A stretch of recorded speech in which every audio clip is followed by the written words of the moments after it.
Bonjour, ici Nathalie, tarologue.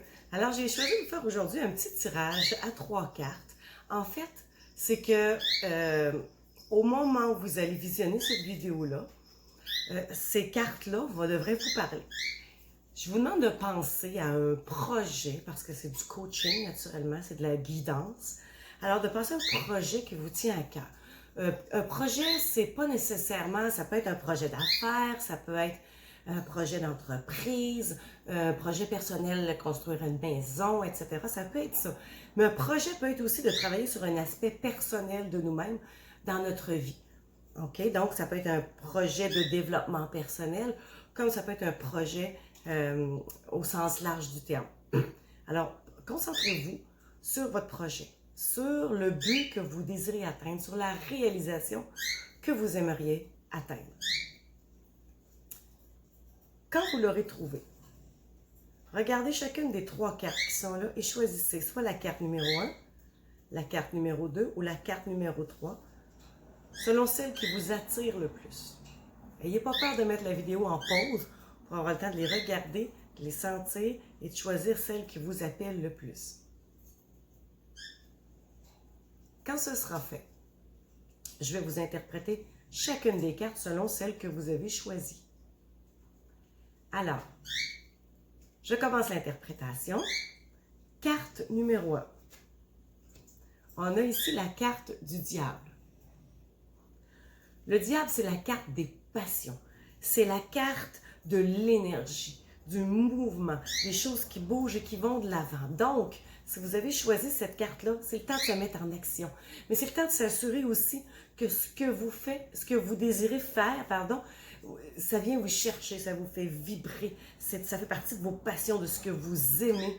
Laissez-vous pas arrêter par les croyances. Laissez-vous pas arrêter parce que les autres vont vous dire « ça n'a pas de bon sens de faire ça, c'est bien trop gros, ça n'a pas de sens ». Ne vous laissez pas arrêter par ça.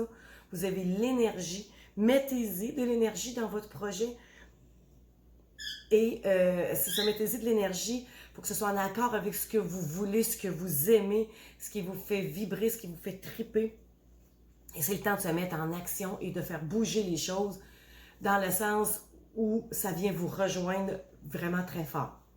Si vous avez choisi la carte numéro 2, pardon, la carte numéro 1, petite chose, le diable aussi peut avoir un lien avec la magie, le sens de l'occultisme, pas nécessairement négatif, hein, c'est pas parce que c'est un diable qu'il est négatif, au contraire. Alors, soit le sens de l'occultisme ou de l'énergie, dans le sens que c'est le temps de mettre un peu de magie aussi. Si c'est en lien avec tout ce qui est ésotérique, développement personnel, etc., alors c'est un bon moment aussi. La carte numéro 2, on a le battleur. Je vous montre la carte.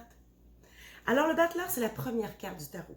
C'est la carte du départ. C'est le temps de mettre les choses en marche. C'est le temps de prendre un nouveau départ, que ce soit ailleurs ou autrement, ou de voir les choses autrement sur ce projet-là que vous avez. Alors, c'est le temps de commencer. N'ayez pas peur d'utiliser votre plein potentiel.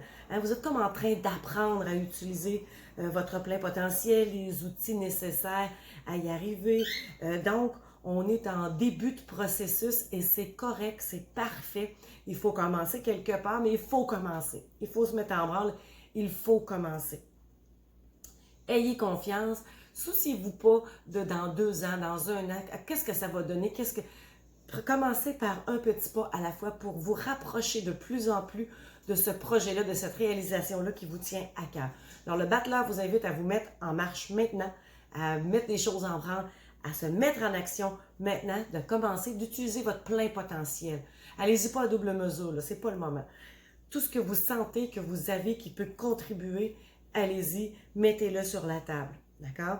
Et peu importe où ça va nous mener, pour l'instant, ce n'est pas ce qui est important. Ce qui est important, c'est de faire des pas pour se rendre vers là où on veut aller. La carte numéro 3, c'est la carte de l'ermite. Alors, l'ermite, au contraire des 2 autres cartes qui nous disaient, ben c'est le temps de se mettre en action, c'est le temps de commencer à bouger. Le diable, c'est plus juste le temps de commencer à bouger, c'est vraiment l'action comme telle. L'ermite lui propose plutôt de faire un retour en soi. Ce serait le temps de s'arrêter, de méditer. Et quand je vous dis méditer, ce n'est pas nécessairement faire de la méditation comme on l'entend, comme on le voit vraiment stéréotypé. S'arrêter, faire un retour en soi. Si la méditation, ça vous met mal à l'aise, ça ne vous ressemble pas. Alors, un retour en soi pour vraiment retourner aux sources à savoir, est-ce que ce projet-là, c'est mon projet? Est-ce qu'il me correspond? Est-ce que c'est quelque chose qui me vient de croyances qui m'ont été imposées ou que j'ai accepté de prendre? Est-ce que c'est vraiment ça que je veux? J'ai-tu la vision des autres qui vient interférer dans la mienne, etc. Alors, c'est le temps de se poser les questions, mais de se poser aussi. L'ermite aussi suggère de trouver des remèdes, des solutions pour réaliser notre projet. Il y a peut-être quelques petites embarges qui arrivent et de trouver des solutions. L'ermite propose aussi d'aller consulter un professionnel.